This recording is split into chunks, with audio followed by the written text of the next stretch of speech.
If you're thinking, holy crap, Krista, there's no way I can do 250 an hour. Well, that's another mindset stuff, but I get it. I understand. Like some people just might not be comfortable charging $250 an hour. That's fine. It's your prerogative to charge what you feel where you want to be in the marketplace. But I will tell you, it's almost equally as hard to charge.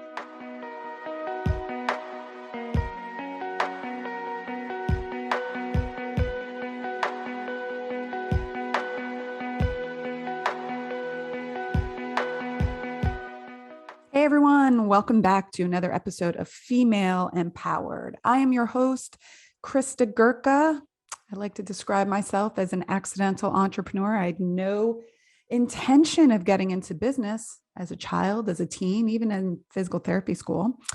But now I run a successful multiple seven-figure business, health and wellness. And what this podcast is really all about is sharing all of the knowledge and insight and strategies and tips that I've learned over the last, what is it now?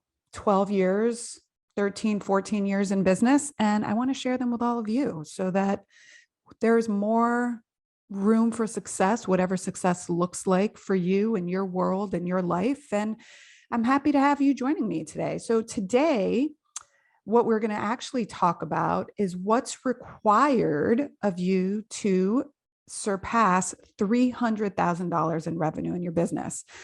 I did an episode not that long ago, maybe a couple weeks ago, about what's required for you to reach six figures, your first 100,000. And there is a level up that has to happen for you to go from 100,000 up to $350,000 or higher. I believe that there's a couple phases in business where, like basically if I could equate it to what we do for a living, which is basically health and wellness, fitness, getting people moving better, living better, stronger, fitter, more mobile. Sometimes it's not just about doing heavier lifts or heavier spring tension on a reformer or more repetitions. There's a period of time in your training that you have to step into like a different person. You have to be more committed. You have to be maybe more regimented with your diet, et cetera, et cetera. And so the same thing happens in business. There are a couple different benchmarks really where getting there and then getting past there, you have to kind of implement different strategies. I think one of them is getting past the $350,000 mark. I think next one is getting past the $500,000 mark. And I really think the next one is getting past the $1 million mark. So today, what we're going to talk about is what has to happen for you to achieve $300,000 in your business. And to be honest, some of it might actually be really eye-opening for you, because the first thing that we are actually going to talk about is capacity. So number one, you have to energetically have the capacity to do the work that is required to achieve $300,000 in your business. Now, what do I mean by work? I mean, if you are a service provider, which is what this podcast is meant for, it means, seeing one-on-one clients. All right. It means teaching classes. It means whether that's telehealth, being, follow-up calls. Do you have the capacity, one, in your schedule? Okay. And we're going to talk about this in a little bit when it comes to numbers, but two, do you have the energetic capacity? Do you have the mental bandwidth to sustain what it takes for you to be in the business to achieve $300,000? All right. So that's number one. I follow a model that I learned in Traction that's called GWC. So number one is the G stands for get it. Do you get the job requirements? Do you get what is required of you? Do you want it? Do you want to have this? And then C is, do you have the capacity to make it happen? Capacity could mean, like I just said, mental capacity. It could be the actual scheduling capacity. And then do you have the skill set for which to service basically the role that you're hoping to achieve? All right. So capacity is number one. Number two, In order to really surpass $300,000, you need to establish yourself as an expert in your field, in your niche, selling a high ticket offer so that you can have the capacity to do it. Because let me just tell you, like, if you're talking about charging, I'll do the math right now, charging, if you want to stay at $100 an hour, okay, even if you work 40 hours a week, all right, that is, and you work 52 weeks a year, that's only going to get you past $200,000. And I'll tell you right now, that is not sustainable. You cannot do client care or direct revenue generating care 40 hours a week, 52 weeks a year. You just can't do it. I mean, I never like to say can't, but I'm going to tell you something's going to give. And usually it's going to be your personal life, your health, your well-being. And so I'm just going to say no.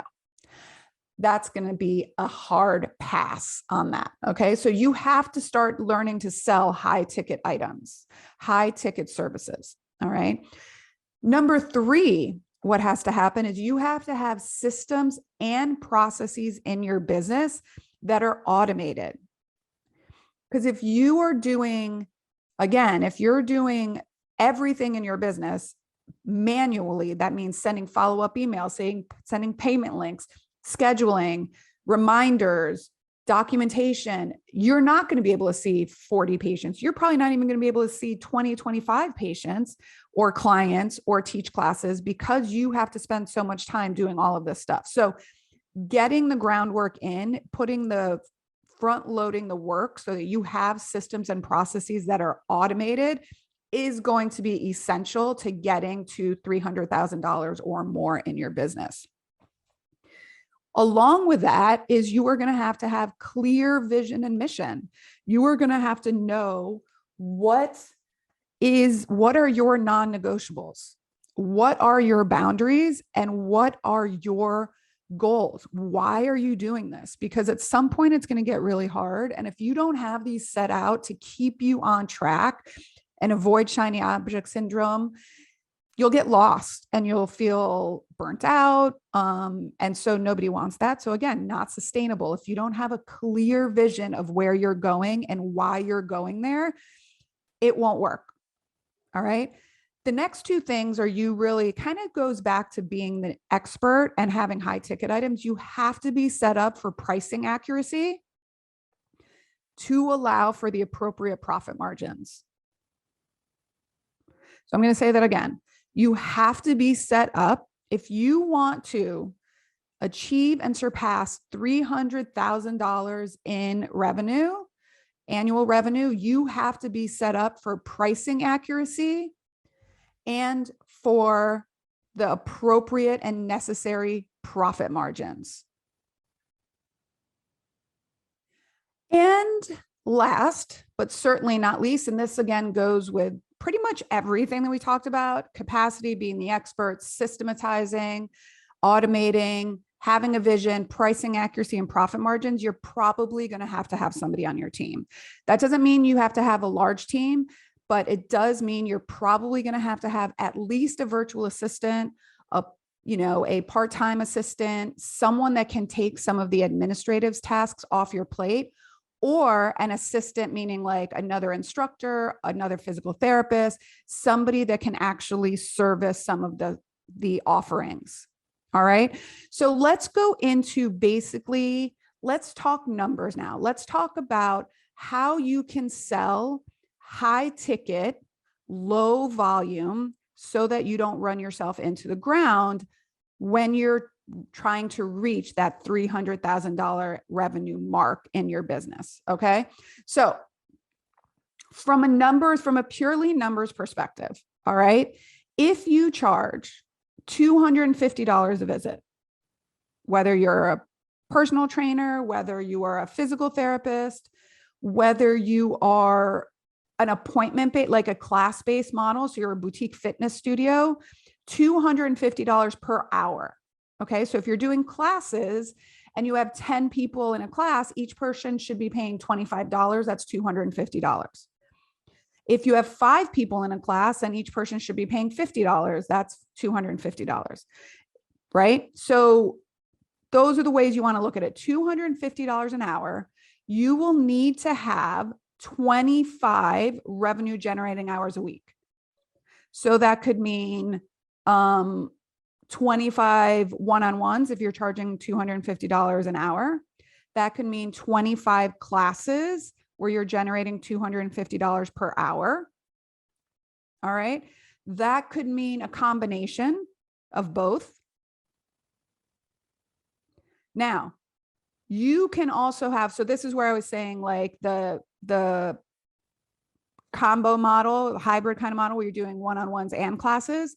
So you could have 10 one-on-one sessions at $250, and then you could have 15 small groups, 5 people for $50 each. You could call these like pods, right? So maybe somebody can't afford $250 with you, but they could do a pod, right? And they're able to spend $50.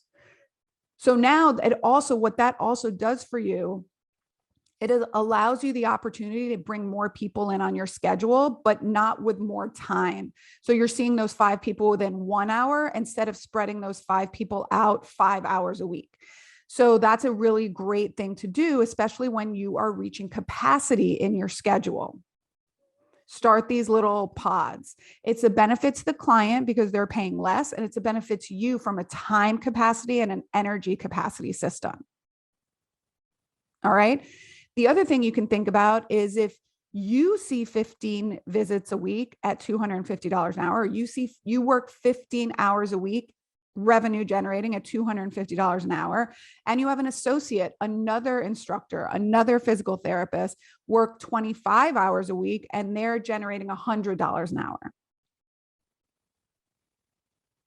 So there's a lot of ways to be able to do this. Okay. So we went back. So if you're only doing $100 an hour, you have to see, or you have to have way more than 40. You're not going to hit you just won't hit $300,000 in revenue unless there's 2 of you doing that. Now, if 2 of you are doing $100 an hour, but again, that's more managing. That means you have to get more people in the door. You have to be in the volume game versus the high ticket game, right? So you're in a volume game when you're charging less. So now let's say you're at like 150. If you're thinking, holy crap, Krista, there's no way I can do $250 an hour. Well, that's another mindset stuff, but I get it. I understand. Like some people just might not be comfortable charging $250 an hour. That's fine. It's your prerogative to charge what you feel where you want to be in the marketplace. But I will tell you, it's almost equally as hard to charge $250 as it is to charge $150. So if you think about it from the mindset of you need to have twice as many people if you're selling offerings at $150, and the sales conversations are almost the same. So you have to double your work in making the sale than if you sell a $250 ticket. Did that make sense? I hope it made sense. So basically, it's not that much different to sell to somebody because you're basically articulating the same value, just at a lower price point. So the sales conversation is almost the same. But let's just say you want to be at $150 an hour. Okay. If you see 30 visits a week or 30 revenue generating hours, again, at 52 weeks a year, which means you're not taking vacation, you're not even at $250,000. So you would need to have somebody else assist you with that. So the sweet spot really to get to $300,000 is to be in that $200 to $250 price point, working 25 to 30 hours a week at a $200 to $250 price point. And this allows you to take a little bit of a vacation. It's on a 48 week year. All right. So that's from a numbers perspective. Okay. I'll give you exact. So if you generate $250 in revenue per hour and you do 25 revenue generating hours a week for a 48 week year, that's exactly $300,000. All right. So I'm going to say that again. If you generate $250 an hour, now that can be a combination of one-on-one services, small groups, group classes, whatever that is based on your business model, $250 an hour, 25 revenue generating hours per week at a 48-week year is exactly $300,000. All right. Now, if you skew your numbers up or down, it will change that. All right. So if you go less, you're going to have to work more. If you go more, you'll have to work less. And this is where I go back to saying it's equally as hard to sell a $150 offer than it is to sell a $250 offer. So maybe just changing your messaging to go after people that are okay with the $250 offer is what you have to wrap your mind around, not necessarily the pricing. All right. So you can see that 25 revenue generating hours a week to get you to $300,000. You know, for some people, you might be like, you know, hey, 25 hours, I think I can swing that, or I can certainly swing 10 and I can have an associate swing, 15, or I can swing 15 and I can have an associate swing 15 as well. That's great. That's the way you should be thinking. All right. Because now you're building in a really great profit margin for you and your business. And again, I'm not taking into consideration what your overhead is here for this conversation. We do a lot of this. We break all of this down in our business coaching programs, especially in the inner circle. We break exactly where you need to be in the market, exactly what you need to be charging to achieve your goals, and exactly what you'll be keeping in your business for profit. We do all of this. It's like a really in-depth when you come into our coaching programs, and we have our chief operating officer and our finance person kind of look over your whole books and build out budgets and everything for you. So I'm just giving a surface level. Okay. Now I know people are like, well, what about this? And what about this? Yes, there are other factors, but this is just from a pure 30,000 feet view. I don't even know if I said that right, but this is what we're talking about here. All right. So as I mentioned before, as you start to grow to this number, a few things really have to happen. You most likely will need to start growing a team. And in order to grow a team that doesn't actually suck the life out of you and make your life harder, make your job more stressful, you will need, I'm going to say this again, you will need to have a strong set of values, of systems, and of processes for your team. All right. Let me say that again. In order to grow a team that doesn't actually suck the life out of you, all right, you will need to have a system of processes, of values, of onboarding, so that you set your team up for success. All right.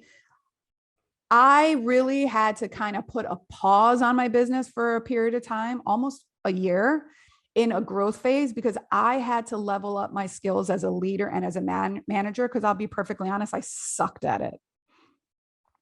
I did. I was terrible. So we did all this thing, setting up systems and processes and onboarding for our clients.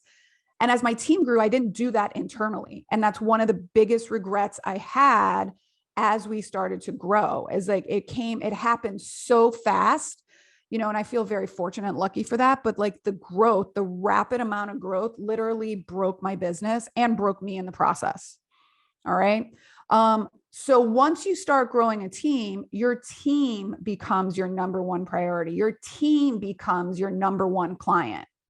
You must have a vision and values from which your team can rely on, so they know where they're going, so they can all row in the same direction as you. And even if you're just going to grow a team of one, even if you're just going to get a virtual assistant or an administrator for 10 hours a week, they need to know what your vision is. They need to know what's important to you. What are your core values? And they need to have a system for which to follow. So you'll need to create an onboarding system, onboarding processes, what to do if there's a mistake, how to do this from 1, 2, 3, 4, 5. And it also makes it really replicable so that if that person leaves, the other person just comes in and it's rinse and repeat. We call this turnkey, right? Somebody can just come in and start operating the business.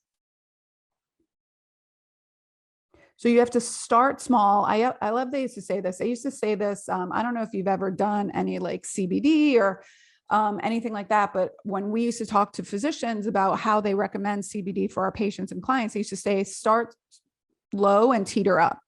So it's this way: start small with your team and then teeter up. Start with processes of like, what's your hiring process like? What are your systems, internal systems and processes for onboarding? And in our FitBiz Foundations model, which is like our lower entry level for emerging business owners, we have an entire hiring process in that training, from how we interview to the follow-up questions to the onboarding process and more. Right? It's something that I really learned the hard way, unfortunately, when I had all of this stuff like in my head and not out on paper, of how much that was not fair to my team and how much I had to put myself at fault for when I was stressed, because I didn't give them any framework. I was just like, here you go. And if this sounds like you, this is really where I would encourage you to kind of like take a step back and realize that this is the level up that needs to happen when you're going from like $100,000, $150,000 to $300,000, $350,000, $400,000. Your internal systems and processes need to take precedence. And sometimes you just have to slow it down to do that. Maybe don't go after a lot of clients or patients at this time. Slow down to speed up. I really used to think that the hardest part of growing my business was just getting more and more people in the door until I started growing a team. And then the biggest level up I've had to do thus far in my business is going from clinician to owner wasn't that much, because I was always kind of someone that took charge and took the lead. It was going from, like a manager to a CEO and a leader. And I'm still working on it. I still make mistakes. I snapped at my COO the other day but I'm a bigger person now. And I basically reached out and I apologized. I said, you know what? I was a little frustrated with that conversation. I shouldn't have reacted that way. And I apologize. I'm still working on realizing that not everyone understands what I'm saying. Right? I'm here to get it right, not to be right, in the words of Brene Brown. And I really, really want to put that into practice so that I can model that for my managers and for the people that work with me. And even for my kids, like I'm here to get it right, not to be right. So let's go back and review this again. So some of the things you want to take into consideration when trying to grow to $300,000 or more in annual revenue is, do you have the physical capacity to do it? Like, does your schedule permit this? Do you have the mental and energetic capacity to do it? All right. You also want, I'm sorry for that. Why is that doing that? It's so unprofessional. You also need to learn how to be the expert. In order to sell high ticket, which is what you need, especially if you're a solopreneur, to get to 300,000, is you need to niche down. Be the expert, specialize, and that way you can sell these high ticket offers. Create systems and processes that are extensions of your vision and your mission. All right. And then just make sure that you have pricing accuracy for the market, and you are taking into consideration the profit margins that you want for your business. Now, if you're like, I want this. Now, by the way, not everyone wants to go to $300,000 in revenue, and that is perfectly fine. All right. That's perfectly fine. But if you are someone that wants to grow your business, whether it be as a solopreneur or as a team, to $300,000 or more in business, I invite you to take a look at some of our coaching programs, specifically the Inner Circle. All right. The Inner Circle is for female business owners that are growing teams that are looking to scale to and through $350,000 in revenue and beyond. All right. So if this sounds like you, then I invite you to apply to the inner circle. All right. I invite you to apply. Registration, I'm not sure when this will air, but registration will be opening March of 2022. All right. So you can go ahead and visit my website, kristagurka.com, and apply. Let's see if you qualify for being in the inner circle. It's an amazing group. This quarter, I think the businesses in the group this quarter are going to be exceeding $1 million in revenue collectively. So that is exciting. All right. So that's super, super exciting. And so I'd love for you to be part of the group, right? Visit my website, kristagurka.com. You can go to the work with me page and there's the wait list to get on the wait list. Or by the time you're hearing this episode, it might already be open enrollment. All right.